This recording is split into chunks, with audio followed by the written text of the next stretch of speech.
Titanic एक ऐसा जहाज जिसे कभी डूबने वाला नहीं माना गया, मगर 14 अप्रैल 1912 की रात इसे इतिहास की सबसे बड़ी त्रासदियों में से एक बना दिया। मगर क्या आपको पता है कि इस भव्य जहाज की कहानी में ब्लैक पैसेंजर्स और वर्कर्स का भी एक अनसुना अध्याय छुपा हुआ है। आज हम इसी काले इतिहास की गहराई में उतरेंगे जिसे शायद इतिहास ने अनदेखा कर दिया। RMS टाइटैनिक, जिसे द शिप ऑफ ड्रीम्स कहा जाता था, एक शानदार समुद्री जहाज था। इस पर 2200 से ज्यादा लोग सवार थे।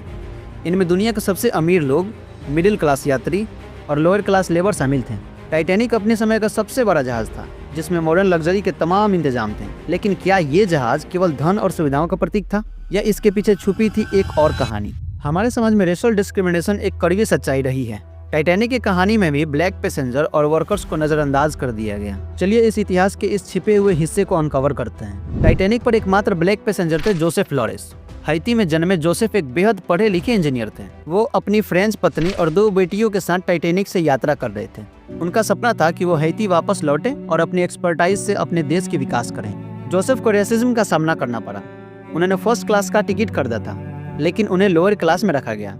उस समय ब्लैक लोगों को अक्सर अलग देखा जाता था। उनकी पत्नी जूलियट, जो काउकेजन थी, को भी लोगों की जजमेंट नजरों का सामना करना पड़ा। टाइटैनिक की डूबने की रात जोसेफ ने अपनी पत्नी और बेटियों को लाइफ बोट में सुरक्षित भेज दिया, मगर खुद जोसेफ उस रात समुद्र में डूब गए। उनकी पत्नी ने बाद में बताया कि जोसेफ हमेशा अपने परिवार को बचाने की कोशिश में थे। आज उनकी कहानी उन लाखों लोगों की कहानियों का प्रतीक है जो नस्ल भेद के बावजूद अपने सपनों के लिए लड़े हैं। टाइटैनिक के क्रू में ब्लैक वर्कर्स भी शामिल थे। ये लोग बॉयलर रूम में काम करते थे, जहां टेम्परेचर 40 डिग्री सेल्सियस से ज्यादा होते थे। इनका काम जहाज को गति देने के लिए कोयला जलाना था। क्या आपको पता है कि इन वर्कर्स की जिंदगी कैसी थी? 12 से 14 घंटे की लगातार मेहनत, बिना प्रॉपर वेंटिलेशन के और सबसे खतरनाक हालातों में।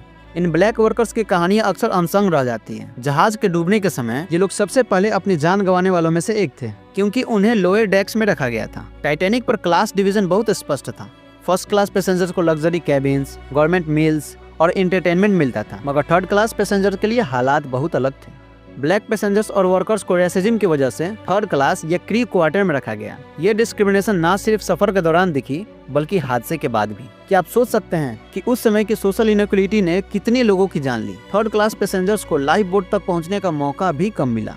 इस डिस्क्रिमिनेशन ने ब्लैक कम्युनिटी की समस्याओं को और बढ़ा दिया। जब टाइटैनिक डूबा तो सर्वाइवर्स की कहानियों में ब्लैक पैसेंजर्स या क्रू का शायद ही जिक्र हुआ हो। जोसेफ लॉरेंस की पत्नी और बेटियों की कहानी भी कई दशकों तक छुपी रही। टाइटैनिक की यादगारें और म्यूजियम में भी ब्लैक हिस्ट्री को उतना महत्व नहीं दिया गया जितना देना चाहिए था। ये रेशल बायस समाज के उस समय के हालात को दिखाता है। आज हिस्टोरियंस और रिसर्चर्स ने इन कहानियों को सामने लाने की कोशिश की है। जोसेफ लॉरेंस और उन ब्लैक वर्कर्स की कहानियां अब लोगों तक पहुंच रही है। टाइटैनिक की कहानी सिर्फ एक जहाज के डूबने की नहीं है, ये उस समय के समाज, रेशल इनइक्वालिटी और क्लास डिस्क्रिमिनेशन को दिखाती है। जोसेफ लॉरेंस जैसे लोग हमें ये सिखाते हैं कि सपनों के लिए लड़ाई आसान नहीं होती। वो ब्लैक पैसेंजर्स और वर्कर्स जिन्होंने टाइटैनिक की कहानी में योगदान दिया, उनके बलिदान को याद रखना चाहिए। आज हमने टाइटैनिक की काली इतिहास की वो परतें देखी जो शायद इतिहास के पन्नों में खो गई थी। अगर आपको ये वीडियो इन्फॉर्मेटिव लगा तो इसे लाइक करें और ज्यादा से ज्यादा शेयर करें ताकि ये अनकही कहानी ज्यादा से ज्यादा लोगों तक पहुंचे। चैनल को सब्सक्राइब करना ना भूलें। Thank you for watching.